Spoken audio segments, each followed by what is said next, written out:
Nag-organisa ang Alliance of Ministers and Ministries in Nueva Ecija o AMNE ng seminar patungkol sa marriage laws, civil registration laws, at legal requirements at procedures sa pagkakasal, katuwang ang Philippine Statistics Authority staff na ginanap sa Goddess Alive Church sa Cabanatuan City noong April 24, 2024. Kahalagahan po nito kasi marami tayo mga pastors na gustong magkaroon ng kanilang rasam. At the same time, yung mga old na may mga rasam na po, ay gusto po nilang ma-update sa mga panibagong rulings ng ating PSA sa panahon po ito.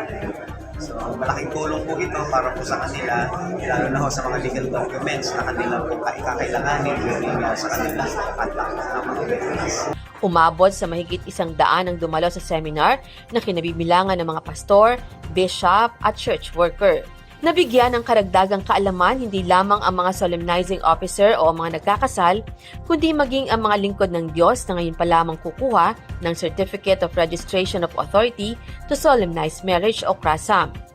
Tinalakay din sa seminar ang Administrative Order No. 1, Series of 2021 na naglalaman ng mga susog sa pagkapatupad ng mga tuntunin at regulasyon sa pamamahala sa Registration of Authority to Solemnize Marriage at ang wastong pag-fill out sa Solemnizing Officer Application Form.